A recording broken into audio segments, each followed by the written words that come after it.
sejam bem-vindos ao meu canal. Meu nome é Virgínia e estamos aqui para falar sobre livros. No vídeo de hoje nós vamos conversar sobre 3 grandes clássicos da literatura LGBTQIA+. Inicialmente esse vídeo ia ser um vlog, eu até cheguei a fazer umas filmagens e tal, mas o mês de junho foi assim um caos. No começo do mês meu pai teve que fazer uma cirurgia, aí eu fiquei doente, fiquei uma semana internada e enfim, e aí ficou meio um vlog meio deprê, então eu decidi só sentar aqui e conversar com vocês sobre esses 3 grandes livros. E obviamente que uma parte considerável do vídeo vai ser eu falando sobre um livro extremamente esgotado e fora de circulação, que não tem nem na estante virtual. É o modus operandi desse canal. Mas, antes de mais nada, queria pedir, por favor, agora, tipo, o tratamento que eu tenho que fazer é muito caro, infelizmente.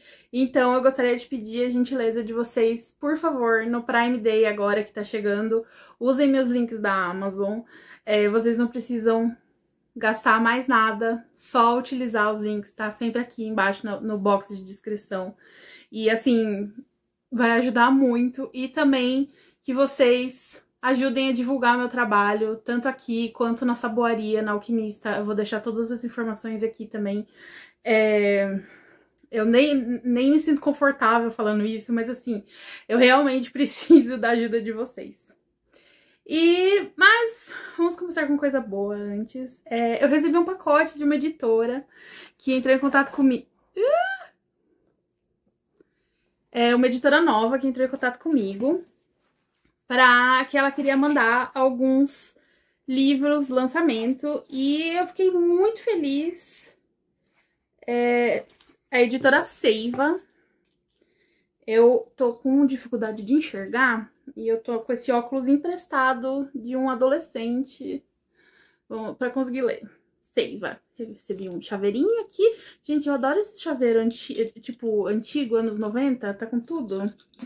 E aí mandaram uma cartinha, vamos ler.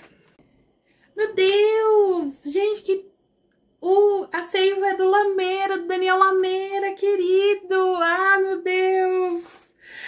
Virgínia, depois de anos em editoras como Intrínseca, Aleph e Antofágica, fazendo um trabalho incrível, me afastei por um tempo e passei o último ano construindo algo novo, que ressoa profundamente e o que acredito.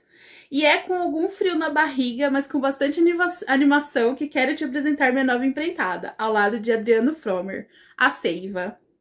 Somos apaixonados por artes e, como apreciadores, mas principalmente como artistas amadores, percebemos como essa prática abre novas percepções sobre nós mesmos e sobre o mundo, nos tornando mais conscientes de quem somos. Sabemos que se dedicar a criar algo não é fácil. Não é mesmo, né, Daniel? Além das limitações técnicas, é difícil superar a síndrome do impostor. Se aceitar enquanto se desenvolve, perceber as suas imperfeições e mesmo assim seguir em frente, com confiança de que os desafios do processo são a semente da potência criativa. Que lindo isso! Seja fazendo uma pintura, uma música, um livro, uma boa foto, um jogo, um filme, um podcast, um poema. Todos nós aqui na Seiva também sentimos isso na pele. Por isso, nos juntamos para criar um espaço seguro de investigação do nosso mundo interior através da criação. Por meio de livros, cursos, podcasts, uma comunidade no Discord e uma newsletter diária sobre criatividade, temos tentado instigar a máxima que assumimos para nós mesmos, coragem para criar. Estamos te presenteando com os 2 primeiros livros da Seiva, que simbolizam esse nosso propósito. Esperamos que você goste. Gente, que honra, que honra! Sou grande fã do trabalho do Daniel Lameira. Assim, vocês sabem que a Antofágica, né, é uma editora que ele trabalhou por muitos anos. Ele tem a editora tem uma grande impressão dele, né? Tipo, então fiquei muito contente, muito assim, só eu mesmo para não ter ligado o Lé com Cré, né? Ai, meu Deus. Gente, que lindo ver uma eco bag maravilhosa. Coragem para criar. Amei esse lema. Vamos ver aqui. Inclusive, eu vou lançar um outro vídeo em breve que tem um recebido da editora Drops da FAO, que tem um livro também sobre arte, sobre criar, que eu achei muito legal. Gente, que incrível! Arte e Medo, David Bales e Ted Orland. Observações sobre os desafios e recompensas de fazer arte. O clássico underground que se tornou um dos principais livros sobre arte e o ato de criar. Esta é uma das obras sobre as dificuldades de fazer arte e de nos entendermos como criadores. Escrita por artistas para artistas, uma conversa que busca desenvolver a consciência e as ferramentas necessárias para nos relacionarmos com o mundo e com a nossa própria obra. Gente, que incrível! Vou considerar, porque assim, como vocês sabem, bom, faz um ano que eu tenho esse canal e eu também sou artesã. Eu sou advogada de formação, mas eu sou artesã. E assim, obviamente que comparado com outros tipos de arte, na grande escala do universo, é algo muito mais singelo, né? Mas é muito engraçado como a síndrome de impostor é algo que, assim, não tem como escapar, sabe? Porque, às vezes, por exemplo, quando tá... tipo, agora há pouco, eu constrangida de pedir pra vocês comprarem meus produtos, ajudarem a divulgar o meu trabalho. E, assim, não é porque eu acredito, eu tenho plena consciência de que meus produtos são excelentes. Eu sou a maior usuária deles, então... eu sou a primeira crítica, né? Mas assim, é mais forte que a gente de ter essas inseguranças e tal, e eu vejo, assim, às vezes as pessoas divulgando sem pudor nenhum, eu falo assim, nossa, eu queria tanto ser assim. E, enfim, acho que vou tirar grande proveito desse livro aqui. Muitíssimo obrigado. E tem mais um aqui enorme, Anatomia da História. 22 passos para dominar a arte e criar histórias. John Truby. Gente, que lindo. Bom. Lameira, né? Sempre nos apresentando com belíssimas edições. Ele é fera. Ele, inclusive, tem um curso sobre... livro, O Segredo do Roteiro. Você ganhou uma aula, ganhei uma aula. Não vou mostrar porque tem QR Code, aí vocês vão roubar. É um guia prático para construir narrativas memoráveis. Ih, pera. Eu não acostumei ainda. Ai, meu Deus, cadê meu óculos? Eu não acostumei ainda com a minha nova realidade de idosa. Anatomia da História é um guia passo a passo para construir a melhor história possível, seja um roteiro de filme ou série de TV, um conto ou um romance. Usando como exemplo blockbusters do cinema que passam por O Poderoso Chefão, Casablanca, O Silêncio dos Inocentes e clássicos da literatura como Hamlet, O Grande Gatsby, O Senhor dos Anéis, excelentes referências, entre muitos outros, Truby decifra os elementos que formam uma grande história e entrega as ferramentas para que você crie a sua. Gente, que incrível! E assim, eu pretendo muito aprimorar os meus vídeos, né, com roteiro, com tal. Eu até hoje em dia faço uma estrutura tal para falar, apesar que eu não quero perder a espontaneidade, né, de conversar com vocês e tal, aqui, falar sobre os meus sentimentos. Mas, gente, que belíssimo, amei, amei, amei. A Bíblia dos Roteiristas. Muitíssimo obrigado.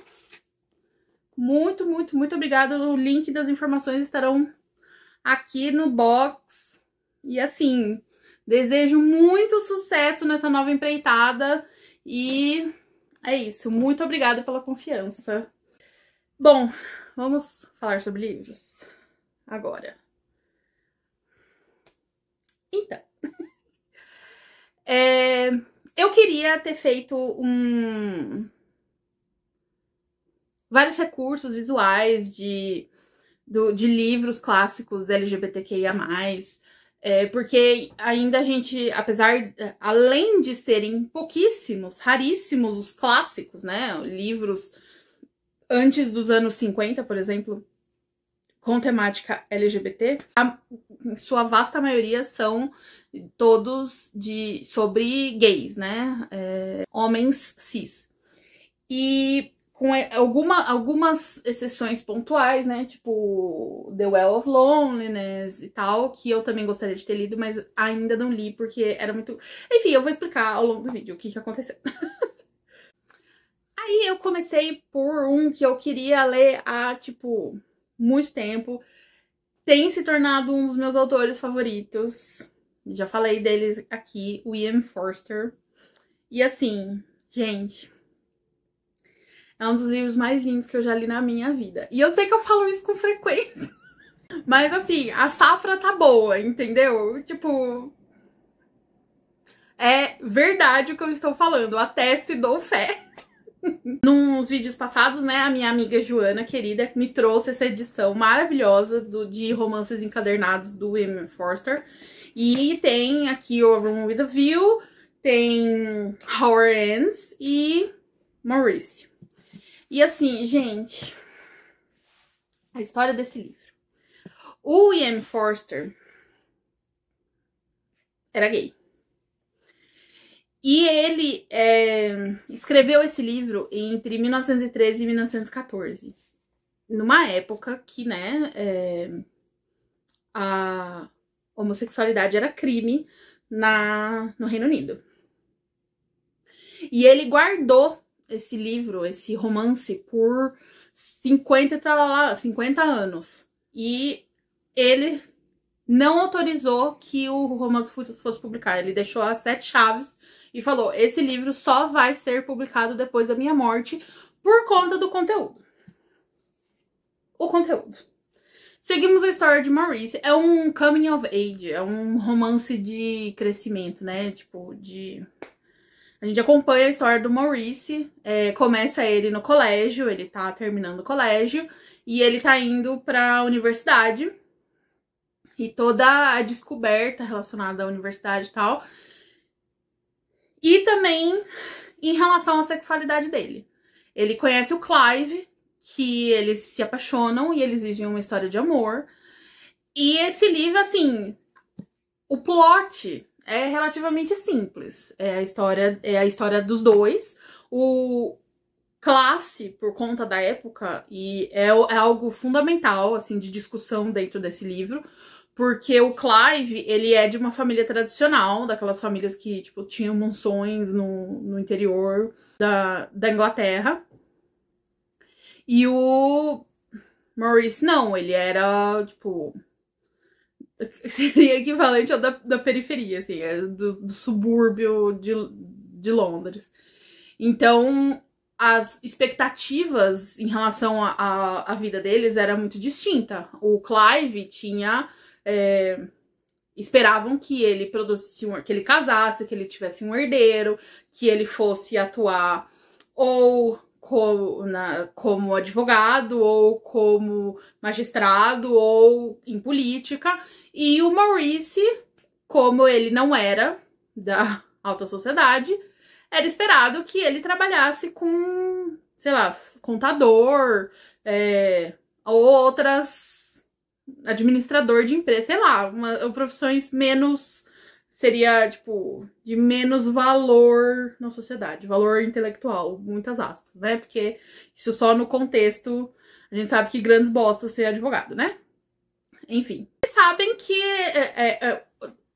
ambos têm também visões distintas sobre o fato deles serem gays. O Clive claramente é bissexual. E ele chega a um ponto que vê que ele precisa cumprir sua missão e casar. E o Maurice não se conforma com isso. Ele não se conforma que ele é diferente, que ele não se encaixa na sociedade. E ele busca alternativas, né? Ele chega a procurar terapia para conversão, né, que seria a cura gay, né, mas, no fim, é uma grande história sobre aceitação de si mesmo, se amar apesar da sociedade te odiar, apesar de você ser excluído, de não te aceitarem de forma alguma. Então, assim, sério, que história linda. Tem passagens muito tristes, óbvio, mas no fim, assim, é uma história relativamente feliz, surpreendentemente feliz, considerando a temática. E assim, e é muito engraçado porque quando às vezes a gente entra em contato com um livro e lê um livro, assim, e você até consegue identificar, falar assim, ah não, fulano claramente você consegue identificar partes que o autor colocou ali, né, da vida dele. Mas esse livro, assim, ele colocou a alma dele. O Maurice é o Forster. É ele. É a história dele. E algo que torna esse livro tão incrivelmente maravilhoso é o fato de que ele passou anos, sei lá, entre 1914 até 1960, que foi quando ele fez a última revisão, são 46 anos, né? Então, esses personagens, esse livro, esse manuscrito, ele pôde fermentar, ele pôde... Então, o Forster, ele conseguiu tornar esse livro, ele aprimorou de tal forma, com revisões e tal, que simplesmente é um livro, assim, impecável. A escrita do Forster é um negócio, assim, que eu fico... E quando eu já li Uma Passagem para a Índia, que é considerado o grande livro dele, que eu amei. E assim, quando eu li Uma Passagem para a Índia, e a época que foi escrito, eu fiquei assim, gente, mas como esse inglês, esse velho inglês, esse senhor inglês, tem essa sensibilidade, assim, sabe? Que a gente tá acostumado a ter obras extremamente racistas e colonialistas vindo da literatura inglesa. Como esse homem teve essa sensibilidade de escrever uma história tão bonita sobre uma amizade com um indiano e sobre as opressões que eles sofriam? E obviamente, depois que eu fui estudar quem ele era, óbvio que tudo fez sentido, né? Porque só uma pessoa que passou a vida do lado de fora da sociedade, mesmo ele, por exemplo, ele era bem de vida, ele tinha uma vida relativamente confortável, mas de dentro ele sempre passou a vida à margem da sociedade, ele sempre soube disso. Só uma pessoa com essa experiência de vida que teria sensibilidade para ter essa visão, essa noção naquela época, é óbvio, né? Tipo, a hora que eu comecei a ler a biografia dele, eu falei, é óbvio que ele era gay, óbvio. E o William Forster, assim, quando ele editou esse livro, ele escreveu uma carta no final explicando por que ele não queria que fosse publicado. E assim, ele foi duramente criticado porque... E até eu fiquei assim, do tipo, dividida, ao mesmo tempo que eu fiquei extremamente tocada pelo livro e por saber que parte considerável é da alma dele aqui, eu também fiquei do tipo, se você tivesse publicado esse livro na época, a quantidade de vidas que teriam sido salvas por pessoas terem contato com esse livro e verem que elas não estavam sozinhas, que ela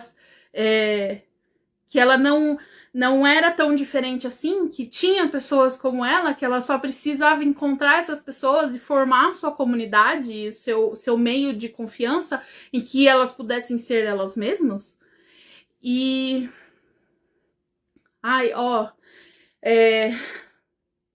E ele termina falando que ele sabe que muitos avanços foram feitos, isso a gente tá falando em 1960. A homossexualidade só deixou de ser crime no Reino Unido em 67. E ele fala, assim, que tiveram muitos avanços, mas que ainda não era possível que esse livro fosse publicado.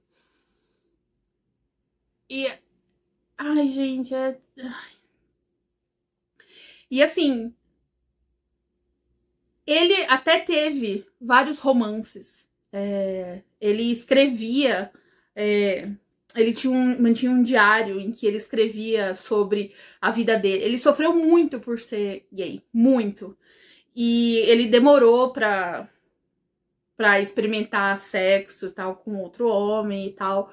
E ele chegou a ter vários, assim, a partir dos 40 anos, se não me engano, ele até chegou a ter relacionamentos. E ele teve um grande relacionamento que foi com um homem chamado Bob.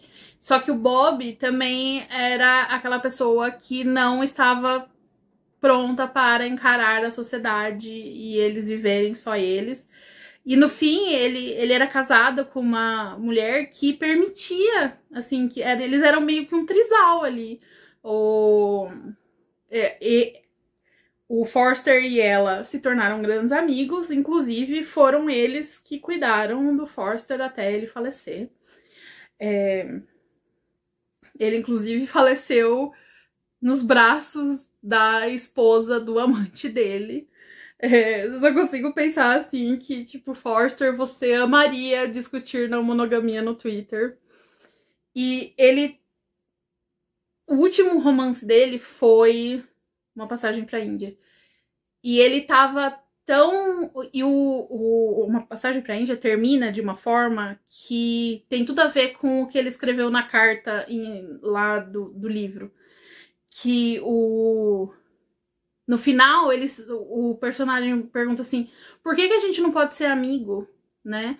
É um inglês e um indiano conversando, eles estão conversando. Por que a nossa amizade não pode prosperar, não pode existir? E a conclusão é do tipo, ainda não, mas quem sabe um dia vai ser possível. E ele tava falando da questão, obviamente, colonialista, mas ao mesmo tempo, ele tinha esse senso de... Um dia as coisas vão melhorar. Um dia eu vou poder ser quem eu sou abertamente. E... Ai, isso é muito triste. É assim... Olha...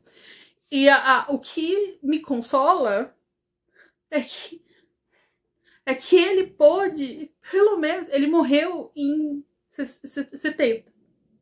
E pelo menos ele viu os protestos de Stonewall. E eu quero crer que exista a possibilidade dele estar vendo hoje como as coisas... Ainda tem muita coisa pra melhorar, é óbvio, assim... Ai, Jesus! É óbvio que tem muita coisa pra melhorar, tem muito avanço a ser feito. As pessoas ainda são assassinadas por serem gays, lésbicas, trans, e isso ainda é um problema, mas se ele vivesse hoje, ele teria podido ter a liberdade que ele tanto queria. E aí... Então, Passagem pra Índia foi o último romance dele.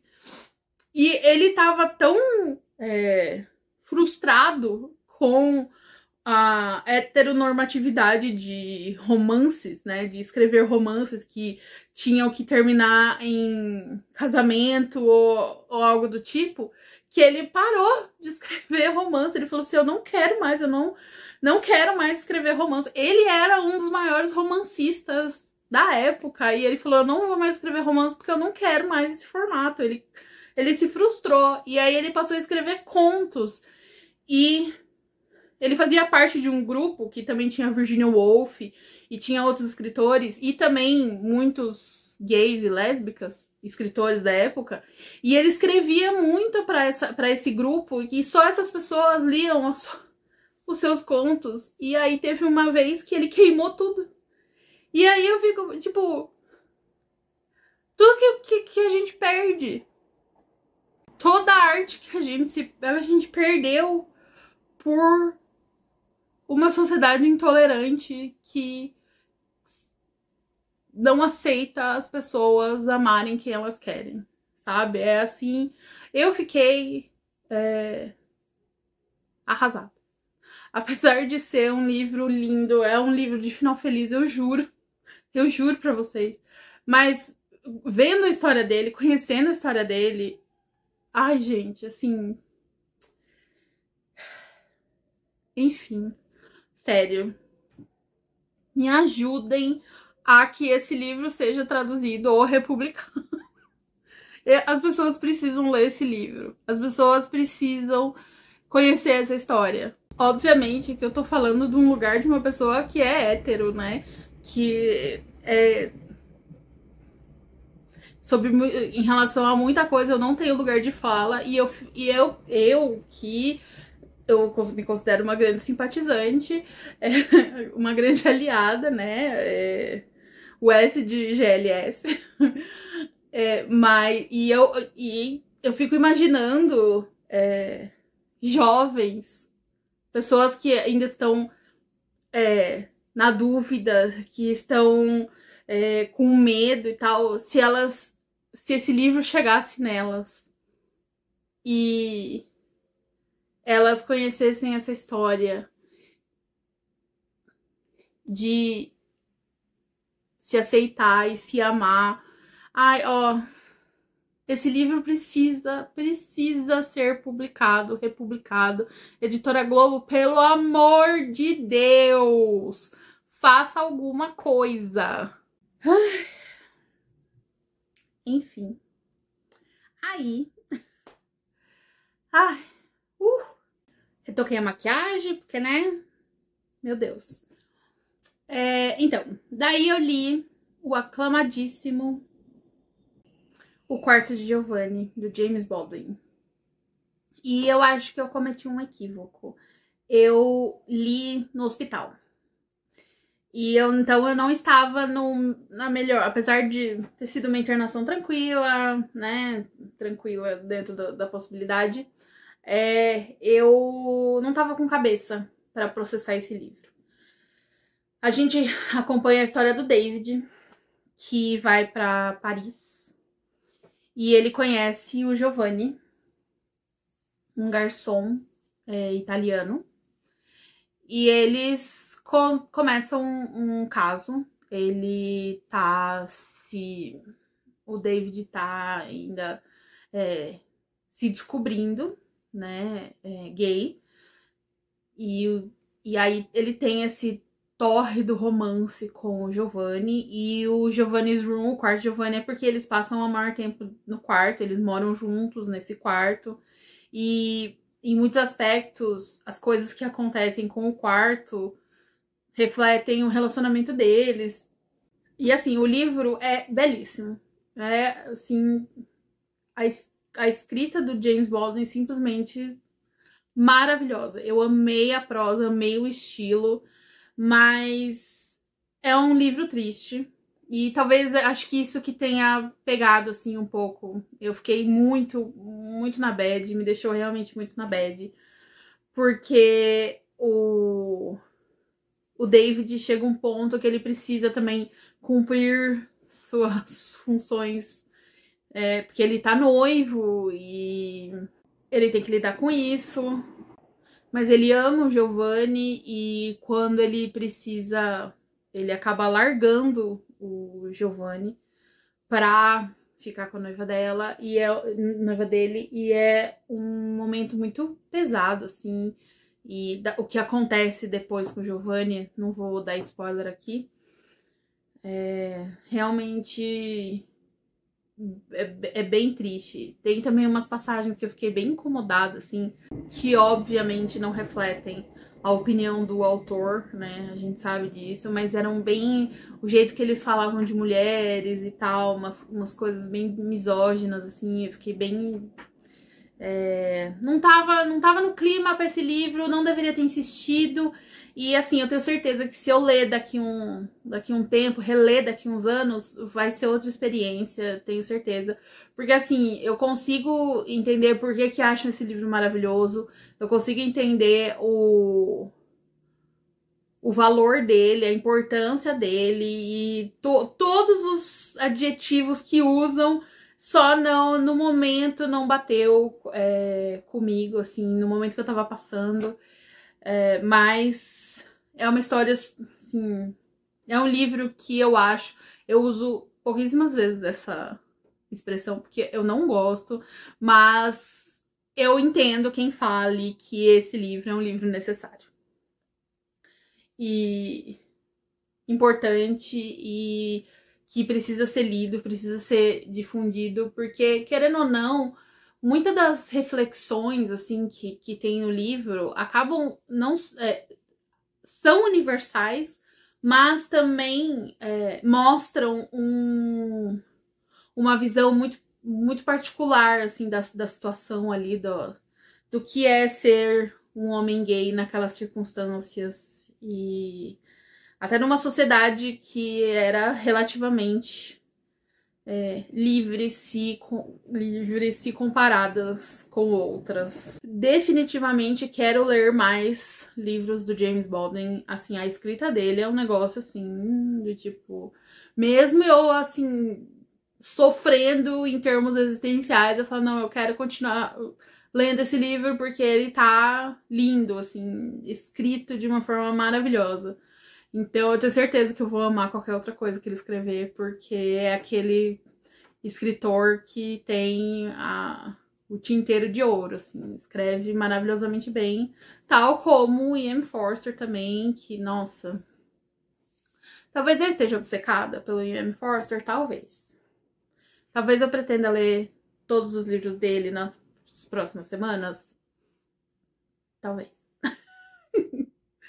E por último, eu li o livro dos livros quando a gente fala de clássicos LGBT. E eu fiz uma leitura conjunta, uma buddy read com o meu amigo Eduardo, que nunca tinha lido e ele está sofrendo, tadinho. Que foi o Retrato de Dorian Gray, do Oscar Wilde. Inclusive, no Maurice, no momento que ele vai buscar terapia para curar de ser gay, ele não consegue nem falar a palavra. E aí ele fala que, para descrever o que o aflige, ele fala que ele é uma daquelas pessoas do tipo de Oscar Wilde.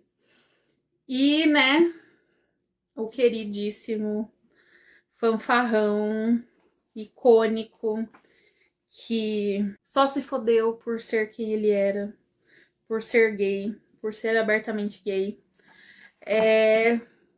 Assim, o Retrato de Dorian Gray é tão icônico que eu não sei nem por onde começar a falar.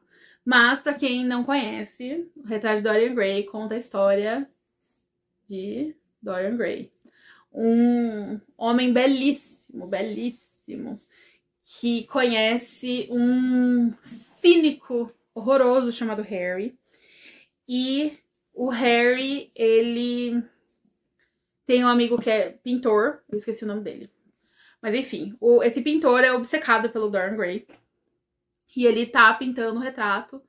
E tá lindo, tá a coisa mais linda. E aí esse Harry chega pro Dorian Gray e fala que eles têm uma conversa e basicamente a conclusão do Dorian Gray é que se ele não for lindo e se ele envelhecer, ele não vai ter valor nenhum. E isso desencadeia uma audição, digamos, em que ele não envelhece, nem não acontece nada, e quem envelhece é o retrato. E, né, tem a cena final, a grande revelação, quando o retrato é revelado, completamente apodrecido, assim, uma figura completamente grotesca, não só envelhecida, mas em tudo. E, né, e aí tem aí ele esfaqueia o retrato, daí, né, enfim, aí ele apodrece e tal, não sei o quê. A grande...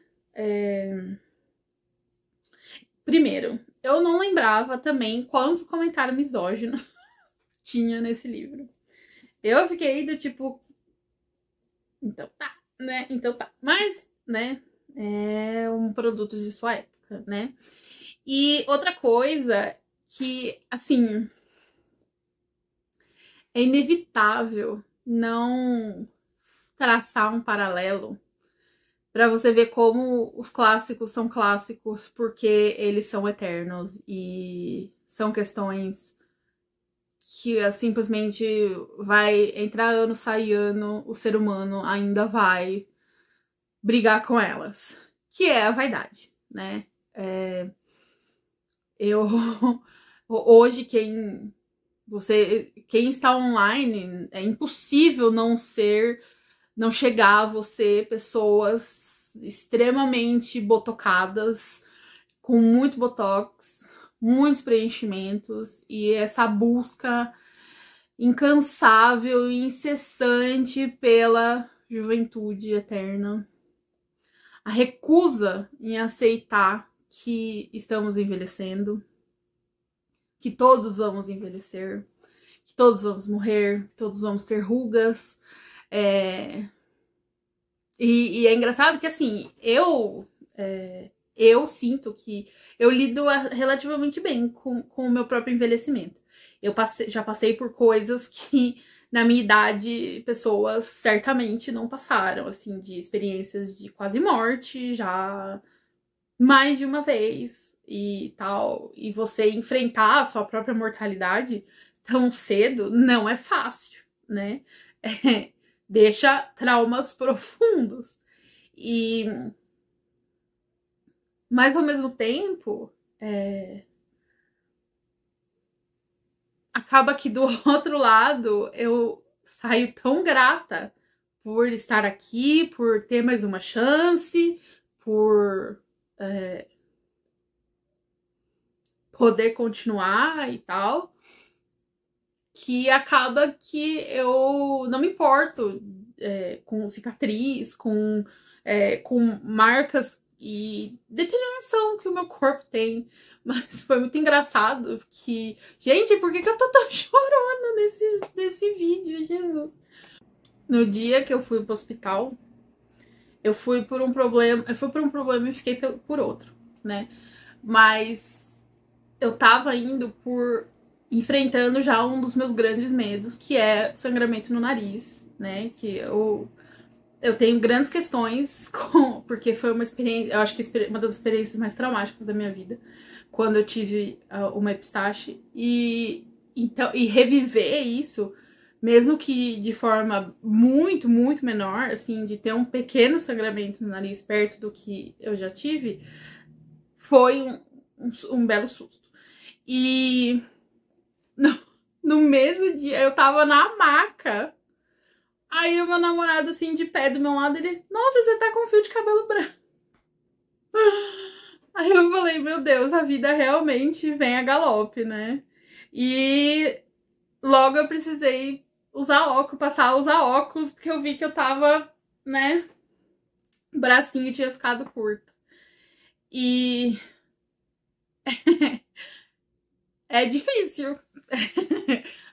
Não é fácil ter que lidar com essas pequenas lembranças de que nós todos envelhecemos. E aí, por exemplo, eu vejo as pessoas ao meu redor, assim, que nem no Twitter vira e mexe aparece alguém reclamando que foi chamado de senhor ou senhora.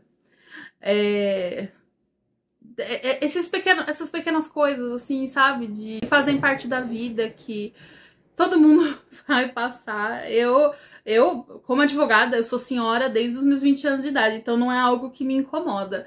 Mas eu sei que incomoda muitas pessoas, assim, serem chamadas de senhor e senhora. E especificamente, eu acho que para a comunidade LGBT, assim, que eu vejo principalmente entre homens cis, como a vaidade... E assim, é de um jeito que as pessoas, elas... Eu entendo a lógica do medo do envelhecimento e de engordar ou de ser de outro padrão, ter um corpo que não seja padrão, porque se você não se encaixa para uma parte relevante do mundo gay de homem cis, Se você não se encaixa nesse padrão, você é descartável. Assim como também tem os jovens na internet que acham que depois dos 30 você tá morto, assim, sabe? Você é pra ficar numa cadeira de balanço, tricotando e, sei lá, sabe? Sua vida acabou. E é incrível como esse livro toca nisso, como esse livro fala diretamente sobre isso, pra esse medo, e como às vezes as pessoas literalmente se deixam apodrecer por vaidade, por uma busca fútil de beleza e tal. E eu sei que, tipo, as pessoas podem fazer o que elas bem entenderem na vida delas. Isso é, tipo, se você quiser colocar preenchimento no seu corpo inteiro, faça, entendeu? Seja feliz. Não é nenhuma questão disso, mas muito mais de se deixar corroer por isso, de tratar as pessoas como descartáveis por isso. Não tem como não pensar, por exemplo, da quantidade de pessoas que falam que quando elas emagrecem, elas passam a ser tratadas muito melhores. É muito difícil você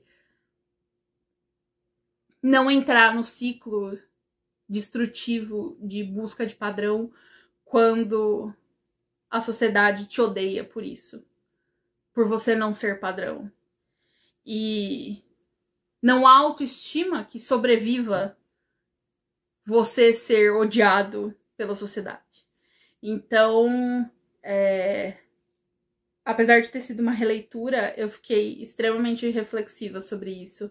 E do tempo em que a gente vive, de procedimentos insanos, caso lá do cara fazendo o peeling de fenol, e até mesmo o fato da esteticista parecer uma pessoa completamente diferente, a ponto de que se ela tivesse vivido a vida dela normal, não reconheceriam que era a foto da esteticista de tanto filtro. Enfim, Oscar Wilde, você sempre será famoso, porque esse livro é atemporal. É completamente atemporal. Assim, realmente é uma das maiores obras da literatura, e não é por acidente. Realmente é pra você ler e ficar completamente abalado e reflexivo. E, enfim, é isso. Desculpa o drama. Foi um vídeo extremamente emotivo, sem eu ter planejado. Mais uma vez, obrigada, Daniel Lameira, pela confiança, por ter me mandado os livros. Amei, amei, amei de coração. Vão lá conhecer, vou deixar todas as informações aqui para vocês conhecerem os livros da Seiva. E lembrando, usem meus links da Amazon, por favor. E é isso, muito obrigado por terem assistido. Espero que tenham gostado e até a próxima.